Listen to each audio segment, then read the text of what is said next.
Hi guys, and welcome to another Pushing Polygons. Today we're going to be talking about PlayStation 5 and how they've performed in 2022. Now we're going to do this around the context of unboxing a PlayStation 5 so you guys can see that. I have recently had an offer come in from Sony, and I've also made some comments in the community, the Xbox community, and no, this is not an Xbox channel. That's the new slogan. And what I've said is that PlayStation is still offering the PS5 by itself, not in a Horizon bundle. However, you do have to, or you probably seem to need an invite for that. I was invited for one. I didn't pick one up. I picked this one up about, I don't know, month and a half ago. But stick around to the end. There is going to be a piece of engagement that I want for you guys. And with that being said, let's go ahead and let's get into this. Okay, so here we have our bundle. You can see the Horizon Forbidden West on the front. We got some specific Horizon branding on the back. Of course, we have our 8K, 4K 120 branding on the front. 8K is a whole other issue. The system really doesn't do 8K, but we can talk about that at a later point. That really isn't a pertinent discussion here in 2022. So for this year, Sony has done a very incredible job, in my opinion, of getting games out there. They have definitely done a better job than Microsoft has. And why I say that, well, this isn't an Xbox channel per se. I mean, we like Xbox here, but we're a system agnostic channel. We cover a little bit of everything. So what I really think is that in the first half of the year, Sony had Sifu.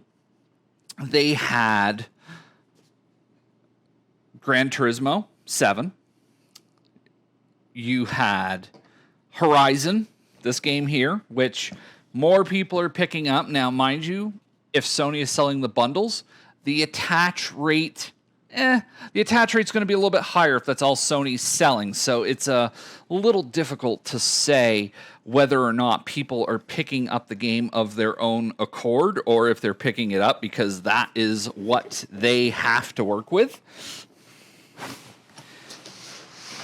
And yes, this is going a lot smoother. This is my third PS5 I'm unboxing. So I finally managed to get one done without breaking the outer shell.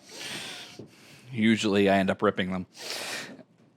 So we had Horizon, we had Gran Turismo, we've had Sifu, Stray just released. Now that's of course the cat game. If you're into cat culture or just the cats in general, I'm not personally a cats guy. I love dogs. I love dogs. I just can't say enough that I like dogs. Anyway, so you've got Stray, we've got God of War, Ragnarok coming at the end of the year. So you have The Last of Us. Now, I did make a previous video. There's going to be a card up here in one of these corners where you're going to hear my opinion about The Last of Us. I don't think it's a necessary game. You can get The Last of Us Remastered on the PS4 for $9.99. A $70 game? I don't know. I mean, to each their own, but you can go to that video to check out my full opinion on The Last of Us Part 1 for the PS5. But that is coming out as well. Again, whether you agree with it or not, neither here nor there. It's just a game that Sony's putting out. And also, and I only really say this because all the Xbox fans last year used it as, it's in Game Pass. It's in Game Pass, Sony Gaming Game Pass. Now, mind you, I have said time and time again, I don't think that is as big of a deal, but hey, Sony also put out Major League Baseball or MLB The Show 22, and yes, it was in Game Pass again, but hey, that's another game that Sony put out that everybody could actually get behind. And so Sony has really rolled this year with the games. And I mean, if you really even want to count it, Kenna Bridge of Spirits came out on disc this year. So some of these smaller games that are coming out digital only, they are finally releasing on disc. So PlayStation gamers have been able to, some people call it eat real well, or they've had a variety of different types of games to play between the PlayStation Studios games and between the multi-platforms. PlayStation gamers are able to get there. Now, a lot of people are going to tell you that, hey, with the recent issues that Sony has had, you know, what was it? 3% drop in revenue, and more than that drop in what's the word for it? Engagement. You know, I think Sony was expecting this to happen. I don't think that this is a big surprise to Sony. You know, even you think about all the millions of people that did eventually get into PlayStation. You know, COVID happened. A lot of people were at home. A lot of people bought PlayStations. Yes, a lot of scalpers were out there grabbing consoles. That is definitely something to be said for that.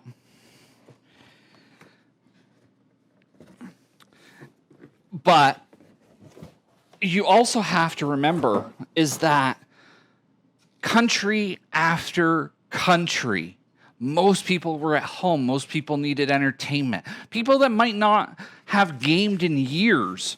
And I think that depending upon what type of growth that we had, and Sony and a lot of other companies at this time said that they had experienced tremendous growth.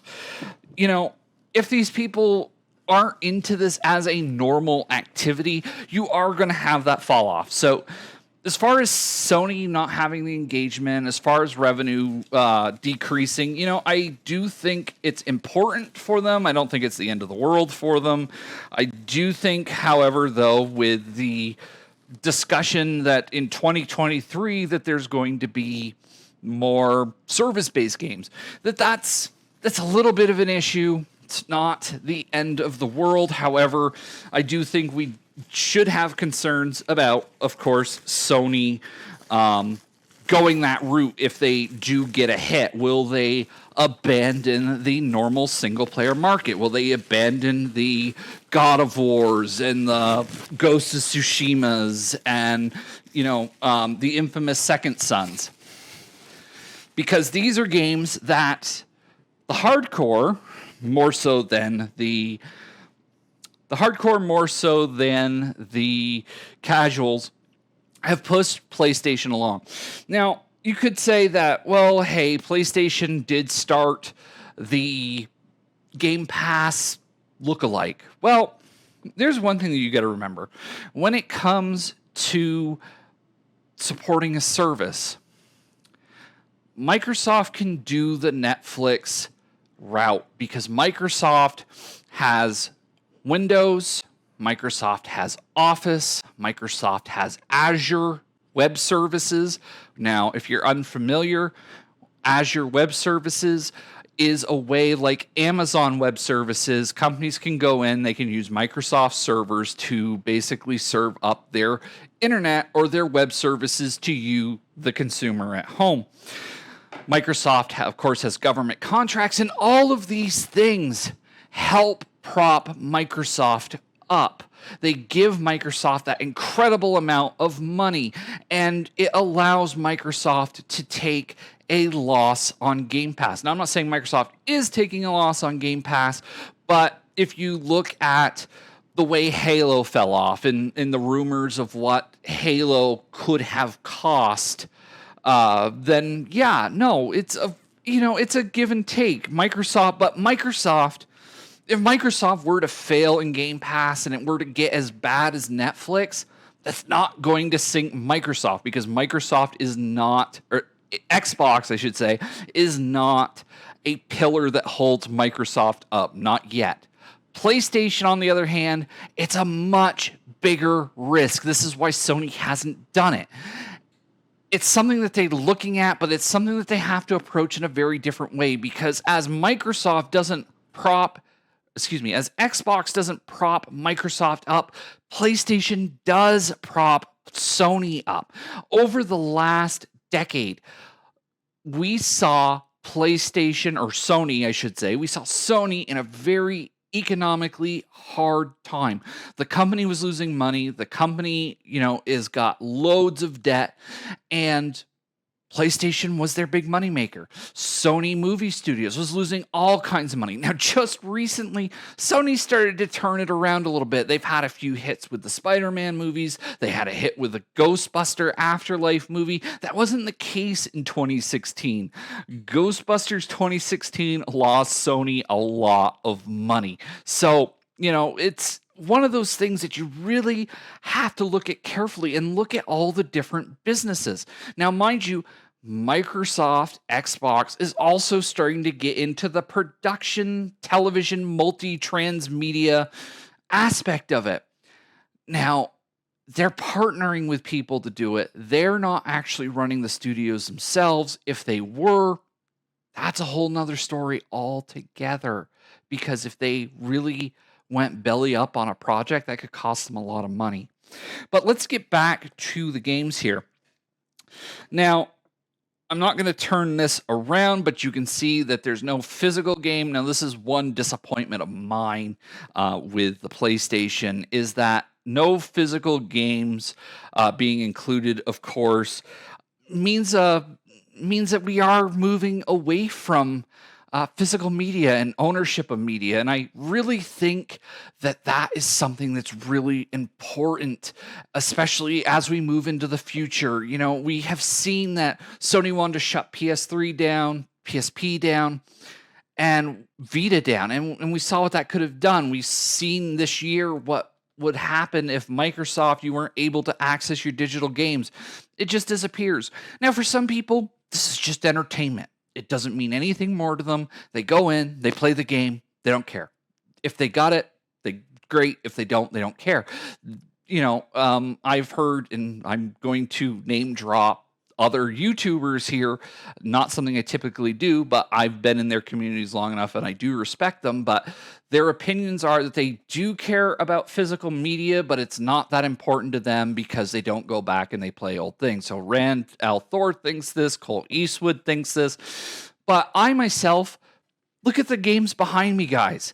I've got PS3, 360, there's off over here, there's Nintendo games. So, PS5 in 2022, and these games like Sifu, these games like Stray. Stray's getting a physical release later this year, thank goodness. Death's Door getting a physical release on PS5. I do not know if the Xbox is getting a physical release of Death's Door. These games are coming to the PS5, and they are, if you follow Does It Play on Twitter, they do go into some of these games, say, hey, does it play? Can you play it offline? Now, I have a twist on this, and this is where the engagement comes in, and this is where the payoff is for all of you if you stuck around to see this. Power cable, and by the way, we have, of course, the white PlayStation you've seen on this channel. Me replace, of course, a few PlayStation lids. What I would like to know in the comments to this video, and if you like this video, please like and subscribe to the channel, is this PS5 right here. We can either use it for a test. I have picked up a few extra games. Later on, I have picked up another version, or I have picked up Stray, or not Stray, excuse me. I have picked up Sifu in the disc copy. I have picked up a few other copies of games that were released later that weren't out initially at the launch of the console. So, the question for you all, does this PS5 go to the art department, my fiance, or do you guys want to see me try and put later copies of the same game in this PS5. Now, there's going to be one other caveat with this.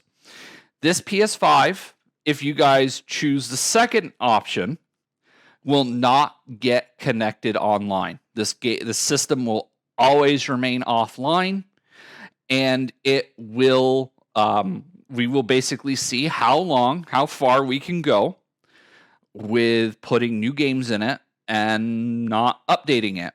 You know, in the 360 generation, we had updates on the discs that would update the OS of the system. I don't know if Sony's doing the same thing. That would be an interesting thing to find out. And it would also be interesting to find out if, say, hey, if a copy of Horizon 1 year later has patch version 1.05 image on the disc instead of 1.0. So let me know what you guys think in the comments below for that. And we're going to finish going through. So here again, you can see the nice white controller with that. We have some instructions. We have, of course, the stand. Thank you, Sony. You're still doing the stand. And, of course, we have a HDMI cable. So that is the PS5 there. And what I would like to know also from you guys with this video is, how do you feel about the games that Sony has released this year? Do you think that they could have done more? Do you think that, are you disappointed that there was something that you haven't seen this year? Now, mind you, we have not seen Sony's showcase for the year. Usually, at least if the last 2 years on record have been any indication, it'll come in September. We should, if it does come in September, chances are we will see some big things. It's been a year since Wolverine was announced. Spider-Man 2 is due out next year. And, you know, there are probably other projects out there that we don't know anything about. Now, my one disappointment for 2022 is KOTOR, of course, has been indefinitely delayed. But that is another story for another video. You can also follow us on Twitter at Pushing Polygons. We also have an Instagram at Pushing Polygons. So check us out there. I'd love to have a conversation with you all. And I look forward to seeing you in the next video.